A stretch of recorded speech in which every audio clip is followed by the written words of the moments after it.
Off the ball. This is News Talk.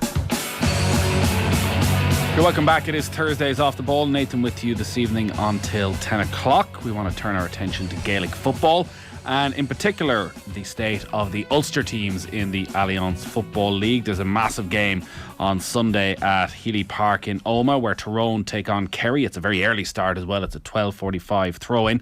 To chat about the state of Tyrone and everything else that's going on in Ulster, I'm delighted to be joined by the Gaelic Games writer Declan Bogue. Good evening, Declan. Good evening, Nathan. We'll be joined by the former Down footballer Danny Hughes as well. It is the 2nd of March, Declan. We're 4 games into the Alliance League. Are we okay to headline this Tyrone in crisis? But it's a perpetual headline, that Tyrone in crisis, because it comes nearly every year. Oddly, Tyrone are just one of these teams that go through a National League, and they are traditionally slow starters. They normally don't do too well in their first 2 games. But that's been the way of it, really, since 2003 when they won the league in Mickey Hart's first year in charge. Like, they got to a league final, all right, but they haven't really been a massive league team. They haven't particularly travelled well. I can remember going down to Killarney one time in Tyrone. I think James O'Donoghue had a hat-trick in the first half. That was a real hosing they got. They were down in Killarney then in the year they won the All-Ireland, and David Clifford knocked in a few goals that day too. Even at Omagh, Tyrone have been vulnerable to Kerry. I remember in 2009 after they'd beaten Kerry in the away final, Kerry were 2-8 to 0-2 up after the first half hour of that game, and Gooch had scored a couple of goals. It was in Omagh where Eamon Fitzmaurice first played Gooch at number 11, I think, in 2013. And that was just a sight to behold, and he just completely cut loose. So, yeah, look, there's an awful lot of to get your teeth into with the rivalry, but especially even with the league games. And I would imagine Kerry would take great delight in coming up the road and really locked and loaded for this one. So, 2 decades since 2003 and Mickey Hart and coming in and successful league campaign. The slow start, is any part of it then a tried and trusted method that they have finally honed through the years to be able to peak at the right time at later in the season? Or is that given too much credit to what's happening at the moment? No, because I mean, wasn't it the final league game in Killarney in 21 where they got that absolute stuffing? Maybe it wasn't the final league game, but it was certainly, in the middle of that league campaign. They went down to Killarney and got absolutely annihilated and won the All-Ireland thereafter. And then last year, Kerry, fair enough, had already qualified for the league final. It was round 7 in the National League, and Tyrone had been in rank form and turned around and beat them. The highlight of that game was the Niall Morgan kick-out that was caught in midfield by Dara Canavan, no less, who hit this beautiful outside of the boot pass to Darren McCurry, who in turn stuck it into the net with the outside of his left boot. It was one of the goals of the season, but these things sometimes happen in league and nobody thinks more about them. But I don't think it is particular. I think Tyrone are just one of those teams that they're due stinkers, and it can come against a range of teams, really. They normally round 4, round 5, they will pull a big result out of it. Like last year, they looked to be in bother, and then Mayo came to Omagh on a Saturday evening, and they cut loose that evening and got themselves out of bother by a big win there. This one feels a bit different. This one feels a bit like they could be in serious bother, I think. So their league campaign, opening round, they were beaten by Roscommon by a goal. Then they recovered double score victory against Donegal. But in the last 2 games, they've been beaten 16 points to 8 by Galway, and then last weekend against Mayo, 4-10 to 12 points. The sense that this feels different, what is that? What is it based on when you look at the performance of the last 2 weeks, which, particularly in that Mayo game, if you think of the first 20 minutes, there was nothing wrong with that Tyrone performance. It was Mayo who you were looking at going, maybe actually that victory against Kerry was a bit of a false dawn. But once Mayo built up a head of steam, Tyrone felt like they'd nothing in the legs. Yeah. Numbers, there's loads of different reasons there, Nathan. But chiefly, you cited the Donegal win 16-8. I don't think anybody in Tyrone are getting too excited about beating that particular Yeah. Donegal team, that version of that Donegal team, and given who all was out and the fact that Paddy McBurty actually suffered injury in that game. Uh, but then, it's as well as everything else, it's just that if you look at the team, like there's no Ronan McNamee there anymore. Like I mean, he's been sort of named on the bench, but not making appearances. You got to remember that the likes of Matty Donnelly is now no longer a starter. I would have him as a starter. I think they're playing Peter Hart out of position in number 6. If you look at the run of, was it 6 consecutive scores that Galway got, like Sean Kelly, Cal Sweeney, they're all getting into the D and scoring around the D. And then if you look at Mayo, then the goal from Dermot O'Connor was the most obvious case in point. Was one midfielder just kind of looked and chased and then kind of gave up the chase. Even the goal by Hessian, someone that made a lunge and it was like playing tag rather than actually a tackle. Around the D, they're just wide open. And whatever about Peter Hart, and he is a fine Rolls Royce of a footballer, but he is not a centre half back. He's not a stopper. He's not a stopper. And the year they won the All Ireland, played a wing back. But apart from all that, like their defence has been annihilated because they've got no Michael O'Neill. Michael O'Neill, you asked me who Michael O'Neill is, right?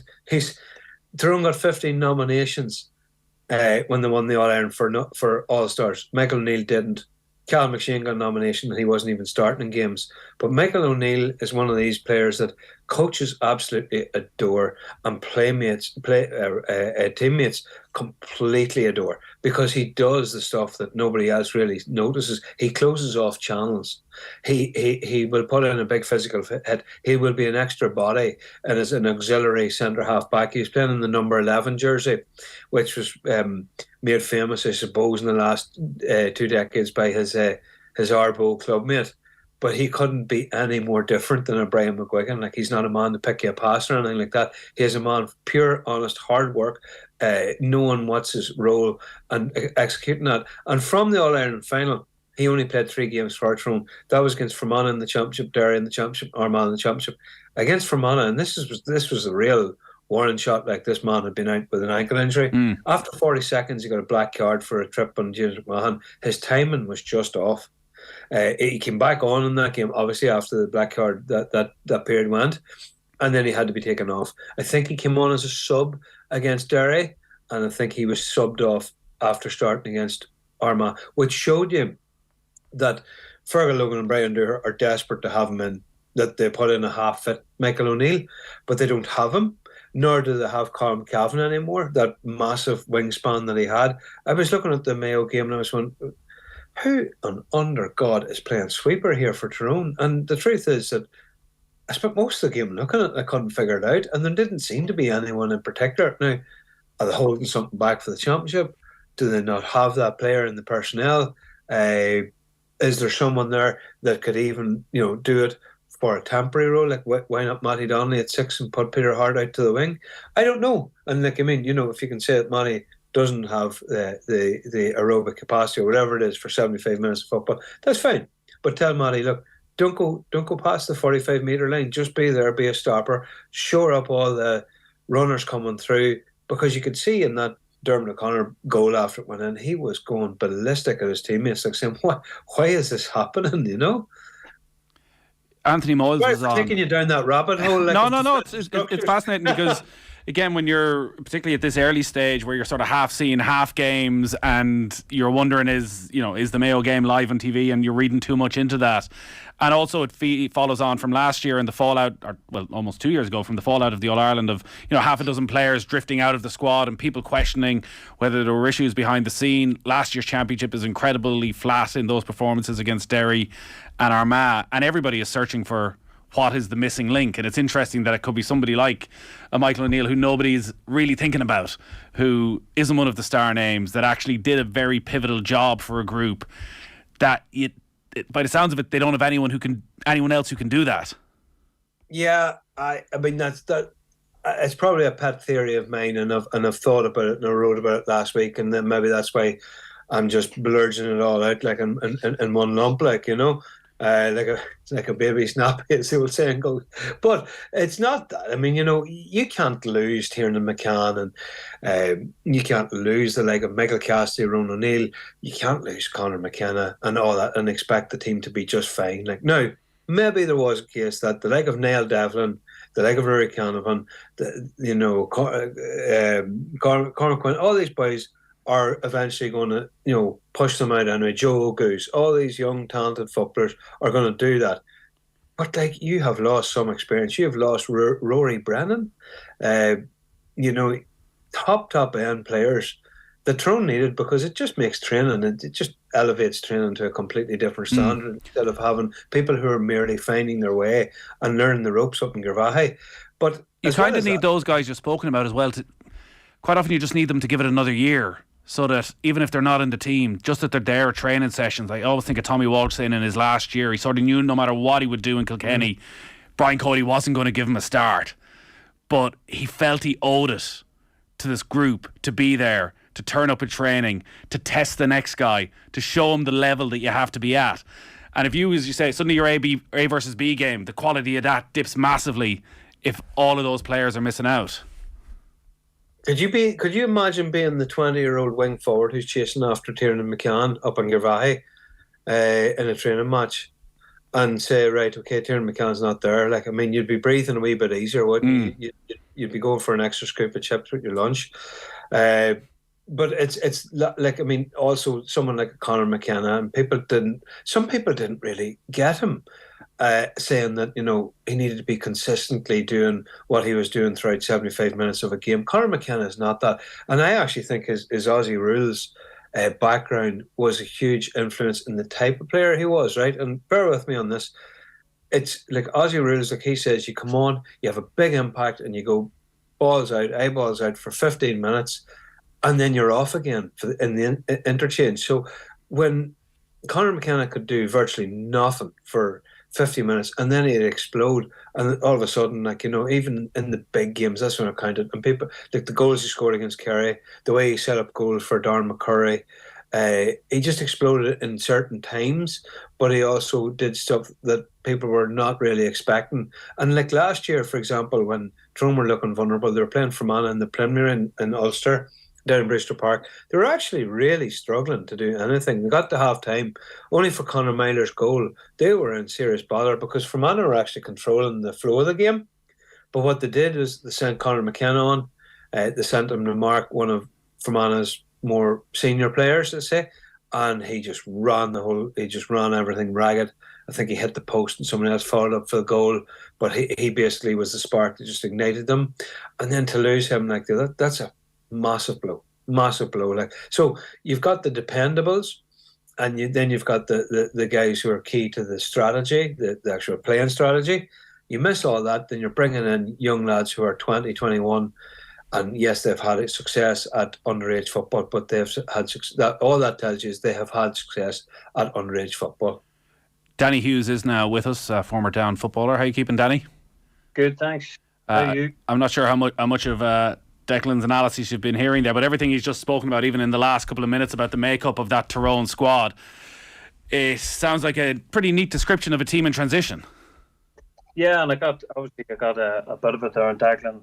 Declan would, for man he actually knows football, so I can't really argue too much against what he's in there. But I think Tyrone done extremely well to win the All-Ireland 21. They really, people would say, well, it was fortunate, it was a bit lucky, but I actually don't think that. I think that they were the best team that year, fully deserved it. And you look at some of the performances that year were outstanding. Danny, sorry, I'll stop you there for a sec. Just the line is breaking up. We might try and dial you back up in just a second. It was breaking up, Declan. I'm fairly sure he said they won a soft All-Ireland. Isn't that what he said? I think that's what he said. I didn't hear it as you said. No. You breaking up, Nathan. The thing about a transition, and that we usually associate, I think it's because of the fact that Tyrone that year came in, it felt like somewhat under the radar. You would never associate a team like that as one who would then move into a period of transition. You sort of felt like actually that may be the start of something very special for 3 or 4 years for Tyrone. But somehow they've moved within the space of 18 months from All-Ireland champions to this spot where, like, how long of a transitionary period could this be? Like, are you looking at them and thinking actually they'll suffer during this league campaign, but by the time Ulster comes around, by the time that new round robin series for the All Ireland Championship comes around, actually this coaching ticket could have it sorted? Don't know, because you could say that most years before now, but in the old system, which was only 2 or 3 years ago, you had the whole league wrapped up and sort of just after St. Patrick's Day. And then you had the all of April free for a club month. And then really the provincial series was only getting going in the middle of May. So you had a 6-week period there. And you could have done an amazing amount of work. And you could have went to Portugal for a week, and you could have done all these things and pledged yourself and to it. And you could have bonded the team in that period. That period is no longer there. I mean, look at Mayo and Roscommon, and look at the dance that they're doing, trying to avoid each other playing in a league final a week before they meet in the Connacht Championship, So everything is far too condensed, and everything in round 4 is relevant to round 1 of the championship, as far as I'm concerned, because you just cannot shake off stinking form. Not like that. The transition, my God, the thing is about inter-county football is, I did something on this the other day, is the occupations of the people who are managing. Like Kevin McStay said, I am now going to dedicate the next 4 years of my life to this. Jack O'Connor said, I don't know how anybody can actually do this now and work, because you're not going to do one of the two correctly. And I think I counted with Colin O'Rourke's another man who's retired. I think I counted 5 retired men in the top 2 divisions, 1 teacher and Vinnie Corey. The rest are all sort of fairly vague, and a lot of them have businesses, and a couple have no discernible sort of 9 to 5 or anything like that. A couple of them have sole businesses. But the point being is, then you look at Tyrone. And then you look at Brian Dooher as the Deputy Chief Veterinary Officer for Northern Ireland, and you look at Fergal Logan, who's running his own solicitor's practice over 2 sites in Tyrone, and then being dragged into all sorts of things for advice for disciplinary issues in every county in Ireland. And you're thinking, I tell you what, I admire them, because they're doing it for the right reasons. They're not doing it to prop up any kind of a nice wee foreign holiday at the end of it. But by God, you've never saw a management team that are involved at such a high level in their day-to-day working life. It could be worse, of course. They could be in Donegal's position, where it feels like it's complete another crisis off the pitch. The news this week around Carl Lacey and the issues he had behind the scenes with coaching in the county, and it feels like there's a massive split away from the intercounty team. All of that happening in the shadow of Michael Murphy stepping away from senior football as well. They've had a couple of very, very bad defeats. They've also, maybe by good fortune, got Kerry on that first day of the league. They managed to get a draw last time out. If you're sort of doing a power ranking of the Ulster sides right now, are Donegal dropping down it fairly rapidly? Oh yeah, they would have to. I haven't looked at the lineouts in the last couple of weeks there, to be honest. But Kieran Thompson, is he coming back? All of a sudden, Oisín Gallen comes from a place where 2-3 years ago you said, this guy's going to be a bit special, or this guy's going to be a top player, to now, my God, he has to be our top man here. You also need about 10 or 15% more out of the Jason McGee's and Michael Langans, especially Langan, who has shown it in solo runs and goals that he has the talent to do whatever he wants, but at the same time has an infuriating habit of just fading completely from games. I just don't see them as a threat. I don't see them as a threat at all in Ulster this year, and God knows where they're going to go. An awful lot depends on Paddy McBurdy's ability to get back in time, but he has been a quick healer in the past, and he will not want his captaincy to be a kind of a dud one, I think Danny is back with us. We'll give it one more go. Danny, can you hear us loud and clear? Yeah. We're talking Donegal, who down face first up in the Ulster Championship. You wouldn't be surprised to see these two teams in the same division of the league next season? No, and I suppose Down still have a wee bit more to do Fermanagh and Cavan are going to be thereabouts. But Donegal, I thought Donegal would struggle this year, obviously without the brilliant Michael Murphy. I didn't expect him to step away.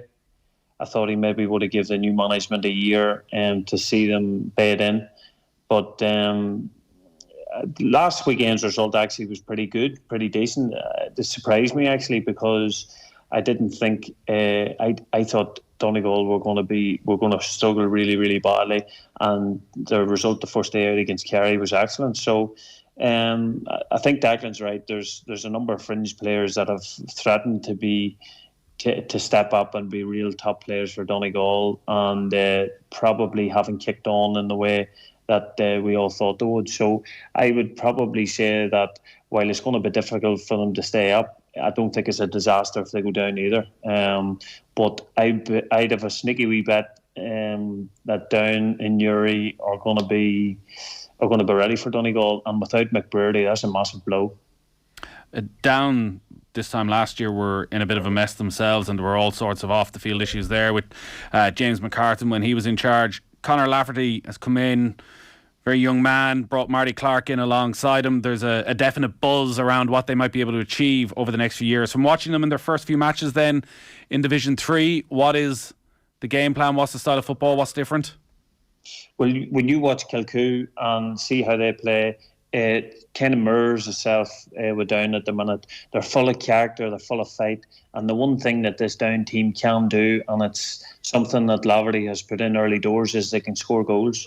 And if you look through the league matches to date, they've been behind quite often, and their ability to get 2 or 3 goals and work the goals is something that has definitely been ingrained in them early in the year. And I have to say, there is a bit of a lift. There's a definite sign here in the county that they're going in the right direction. They're very, very fit. But, I have to be realistic. There's still a fair bit to go here, because even the first half against Westmeath, there was another. And Westmeath were very, very good. I have to say, I was very impressed with Westmeath, especially John Heslin, their full forward. But I would have said that they'll be going away from Uri Park Esler last weekend. They'll be kicking themselves because they regressed. They were nearly afraid to kick on the second half and go and win the game, and they invited Down on, and for 20 minutes then Down were winning second balls, and they just had the momentum that Westmeath couldn't stop. Declan, Armagh in Division 1, they look somewhat settled. Like, if we're talking about the best team in Ulster right now, is it Armagh? Is it Derry? Until Armagh start beating teams that are perceived to be above them on a regular basis without doing it once in a league campaign, then you cannot talk about Armagh as being genuine contenders, because they have a major issue in getting themselves into winnable positions in games and then just simply making a bags of it. And wait to tell you, you only have to look at the habit of late fouls. I mean, go back to the 21 championship, and they were up. They had trailed against Monaghan, tore them to shreds in Uri. Danny might have been at this game. It was the day after Brendan O'Duffy had his accident, right. God rest him. And Monaghan were coming with an awful lot of emotion, and they tore Armagh apart. The Armagh management just couldn't recognise that, the fullback was getting destroyed by Jack McCarron until half an hour, and then he was taken off. And then Armagh got themselves into a brilliant position and towards the end of the game, got into the lead after bringing on Conor Turbot, who made a massive difference. And then I think they were 3 points behind, and I think Conor McManus then was fouled for 4 frees by James Morgan. Each of them. Conor himself was fouled and put each of them over the bar to get the lead. I think Stephen O'Hanlon got the final point then. But all those frees came from about the 68th minute on. And Declan, was that poor management from the sideline and having the wrong man on Conor McManus, or was it just pure ill discipline? Well, it must be a lack of options, because, if you're not changing a man and you can see there's been serially fouled by the same person, then I don't know. I honestly can't understand. Sorry, James Morgan had a good year last year. He was much more disciplined, to be fair, in last year's campaign than he has been in any of the previous campaigns. Like, James Morgan's a very, very tough take kind of defender, and in the past what Armagh has lacked is that discipline as a collective, but particularly in an individual level. Like, you've Aidan Falker plays in the forward line for his club and is full back and does a lot of man marking roles for Armagh. But the big problem Armagh have is their collective defending. And they got received a fair bit of criticism last week for a couple of things. One was that there was a perception from what we watched on television that they were very negative. And the second thing is that there was a lot of off-the-ball stuff. Now, the off-the-ball stuff, I'm not quite sure what they're trying to prove in that. If they were going to play football, I would think they would be as good going forward as what Kerry are, because from midfield up, as I say, you've got Charlie O'Burns, who's a Roman halfback, really good footballer, very, very good footballer. So they have the footballers. It's just the collective defending. And what I feel the management done last week is against Kerry. They've decided they're going to All-Ireland champions, they're going down to Kerry, and they're going to try and win a game by a point or 2 points. And to be fair, one of the criticisms of Armagh is that they're brilliant to watch, they're lovely going forward, but the problem is that they give us too good a game. It's like Newcastle under Kevin Keegan. You know, we'll try and score 5, you might score 4. So I think maybe last weekend's game was a kind of a moment where the management looked at it, and if we get out of here winning by a point, that's enough for us. And but I think it's they have had that for a number of years. They haven't won an Ulster title despite the strength of their squad and them coming. That it's the discipline and as a collective defending. Is that a coaching issue for them then, if it's a collective problem at the back? Well, put it this way. Armagh have had a number of different coaches at different times. Jim McCurry, who had done the rounds and down. They had Dennis Hollywood, they had Kieran Donaghy, they have Kieran McKeever. You know, there is an element where you get all the best coaches in the world. Kieran McGinney was a brilliant defender himself and had a great. He was a great man for reading the game. There comes a point where you're going, you know, the Sean Marty Lockharts of this world. You know, do they have the defenders? I'm not sure if they have the defenders. They certainly have the midfielders and forwards, but I'm not sure if they have the defenders. I'm talking about boys that are happy to go out and do a job, man mark and roll, know where to defend, know where to position themselves, and the discipline, as Declan said, is the big thing. The discipline in the tackle is huge. We're pretty much out of time, Declan, but I do want to give a mention for Derry, because Derry Dublin will be one of the games of the weekend, and probably a testament to how Derry have progressed that we're seeing, well, actually, we'll learn a lot about Dublin this weekend as to their 4 wins from 4 so far and the fact it feels like they're stuttering. What Rory Gallagher is doing, from bringing them from Division 4 to Division 2 and heading rapidly towards Division 1, this is one of the great coaching achievements of the last few years. Rory Gallagher would be the very last person that would agree with you there, Nathan. I'll tell you why. Because I've known him from we were children, really. Rory would just think that the narrative being built up around Derry, that they're looking amazing, they're the best coach team in there and all that. They're not playing Mayo. They're not playing Kerry. They're playing teams that, like... But from where they were a shambles. Yeah, so what I'm saying is they're not playing Kerry, they're not playing Mayo week in, week out. They're not having to they're not having to plan for the best players now, and they're playing against teams who are extremely disorganised or only getting going. Like Meath, it was so obvious what was going to happen. Like, you know, Colin Rook has spent the best part of 25 years talking about kicking the ball in and letting people express themselves. I mean, my God, it was like the scorpion and the frog. They were always going to annihilate Meath and Owen Begg. They were always going to do a serious number on a Kildare team that don't seem to have an absolute rashers how this game is played. So you're not coming up against a Tag Morley sitting in front of a Jason Foley and, you know, Tom O'Sullivan in the corner. It's nowhere near the quality. So Rory Gallagher won't kid himself. He won't be thinking that we're favourites for Ulster here because we're playing against teams that might be lucky enough to be in or might end up in the Tailteann Cup themselves, you know. So And some of that belongs to the chat about Down at the minute. And I'm sure Danny will agree with this. Like, the attitude was absolutely stinking. It would appear under James McCartan. And Connor, Connor has to do here is come in and organise them and get them fit. And then you're 100% better already, like overnight. But Rory Gallagher, it has to be said, Rory Gallagher, I think, at this minute in time, is one of the hottest coaches on the circuit. And you look at what Jimmy McGuinness never won that All-Ireland by himself and his management team. There was a clear change from 2011 when Donegal first came to 2012 when they won it. And still they were going by 2014, 2015 when McGuinness quit and Rory Gallagher took over. Now, Gallagher's done that. He done a great job at Fermanagh as well for 2 years. They've made them very, very hard to beat, and now he's at Derry, and he has a formula there that is working. And if you can, but that'll only be sustained for 2 or 3 seasons, and then the boys run out of intensity. It's a bit like the Mourinho thing as well. But Rory Gallagher move on, but he has a formula there that is being replicated for every coach in the country is replicating what Rory Gallagher is doing. So as a coach, he's the hottest man in the market. Can I just say there, Danny, that I agree with everything you say. The only thing is there that is a common currency thing that the people say about Rory Gallagher. But this is season 4.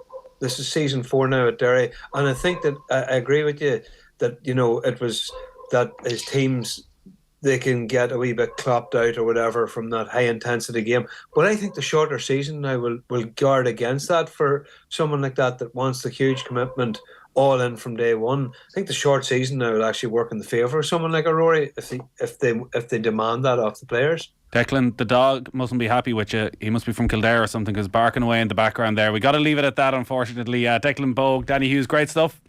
See you, Danny. See you, Nathan. Thank you. Thanks. Off the Ball on News Talk. Cancer takes from us every day. It takes the big days, the little days,